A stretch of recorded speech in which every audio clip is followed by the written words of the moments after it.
Domingo, essa hora, é complicado. São os nossos dirigentes, os problemas que não têm respeito aos profissionais que estão aí e os que estão aqui.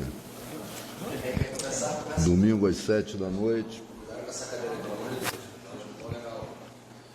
Então, vamos lá. Boa noite, Paulo. Boa noite.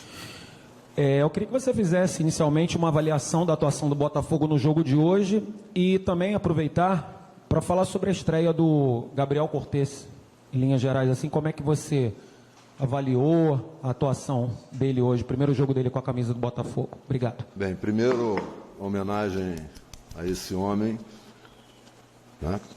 Quero parabenizar a torcida, cara. Poucas vezes, mesmo não só no Brasil, na América do Sul, eu vi um minuto de silêncio de verdade.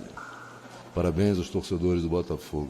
Isso é respeito e valores que nós precisamos muito hoje. Então não poderia começar sem falar isso, dedicar de novo e todos os triunfos que tivermos a essa pessoa extraordinária que é o Valdir Espinosa, tudo aquilo que ele fez para a instituição e não só. Né? Sei que nós vamos ter isso bem presente sempre. Depois é o seguinte, nós, como equipe, temos nossas dificuldades, nenhuma presunção ou pretensão de querer dizer que nós já poderíamos fazer isso ou aquilo. Eu vivo de tendências, né? Então as nossas deficiências não são novidades.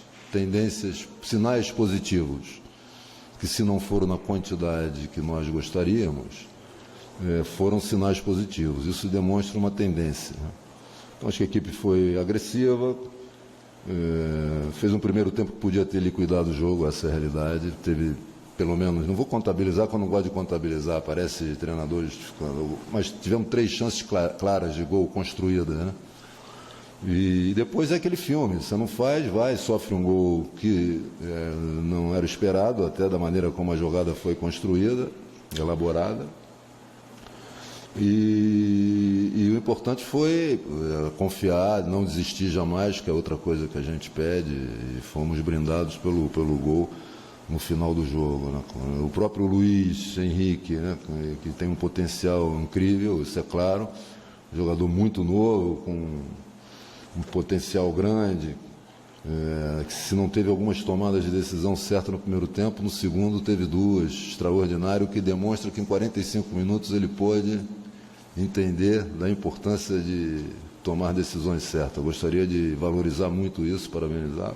O Navarro também, um jogador jovem, que fez um jogo muito intenso na combatividade, ajudou muito a marcar, quando a gente subiu a marcação. Né? Agora, tem coisas, gente, temos muito trabalho que não nos inibe de maneira nenhuma, pelo contrário, nos motiva, porque temos margem de progressão.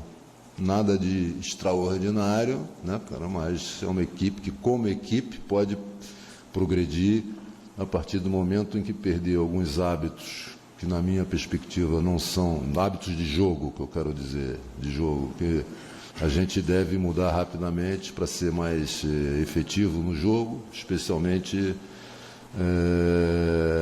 na posse de bola no campo adversário. Né? Não podemos ter uma posse de bola estéril, inútil, em áreas que não afetam em nada o adversário. Mas isso são situações que os jogadores estão entendendo, estão trabalhando bem nos treinamentos, é um processo.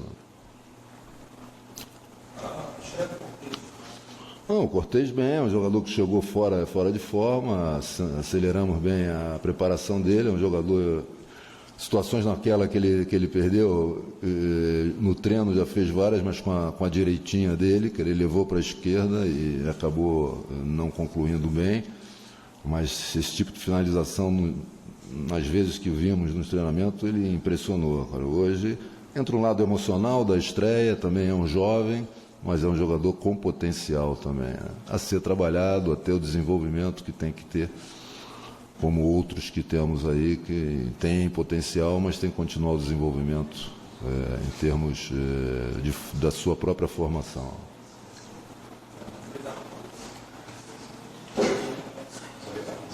Boa noite, Paulo. Queria que você falasse um pouquinho mais sobre o Cortez.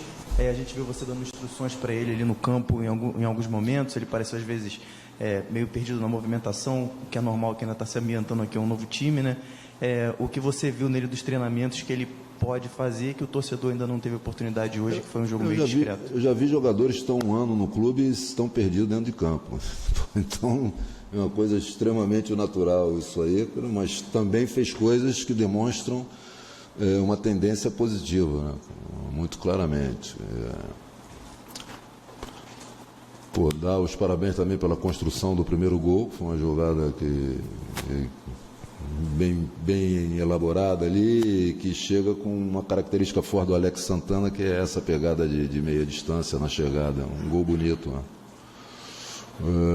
Mas eu creio que o Cortez, dentro dos condicionalismos, das limitações, teve uma estreia dentro daquilo que nós esperávamos.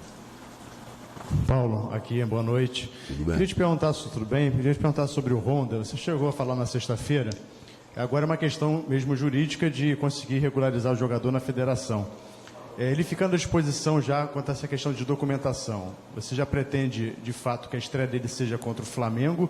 Ou isso é algo a ser conversado até com a direção do clube a respeito desse jogo contra o Flamengo, ou um jogo fora de casa, no Maracanã, mando de campo do Flamengo? Eu já tive a oportunidade de falar aqui, é importante vocês entenderem isso. A minha visão em termos de gestão de futebol é totalmente sistêmica. Eu vejo todo, cara. Você tem que contemplar tudo, cara. Não é essa parte a mais importante, é assim eu quero. Eu não gosto de falar eu quero. Nós temos que falar necessidades. Nós necessitamos, e não nós queremos. A vontade pessoal em trabalho de equipe não existe. Eu estou acostumado a isso e vamos ter essa visão do todo, sentar e conversar. Ainda dependemos aí da parte jurídica. Eu sei o quão complexo é um visto para um cidadão japonês, assim como já falei isso aqui, para qualquer estrangeiro quando chega para trabalhar no Japão.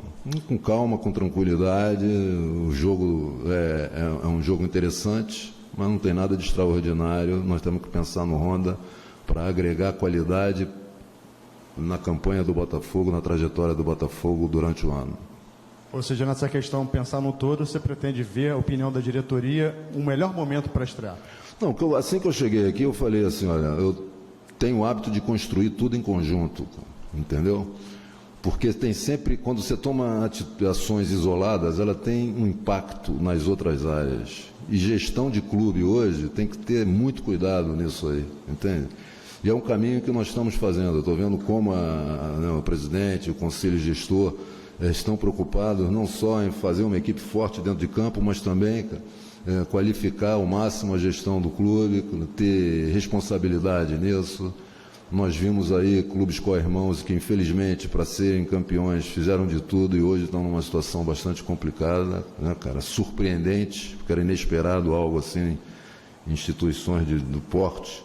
Então, nós temos exemplos aí, você tem que estar olhando sempre para o contexto, para a conjuntura, né, cara? Senão vira presunção, arrogância, vou fazer isso, aquilo, e entra naquele ciclo vicioso de não ter condições de cumprir com as coisas e traz jogador porque a imprensa e torcida pede e depois não paga e estoura sempre dentro do dia a dia do clube, né, cara? Eu estou muito satisfeito porque o presidente, o conselho gestor, nós estamos atentos, vejo a preocupação deles em estruturar realmente o clube para poder ter uma equipe de futebol. Nós não podemos confundir time de futebol com clube, entendeu? Uma coisa são as equipes de futebol do clube, das várias categorias, a outra é o clube. Também temos exemplos aí que eu não vou nem citar em relação a como essas coisas aconteceram. Gestão responsável é fundamental, né, cara? Eu acho que os clubes brasileiros começam a entender isso.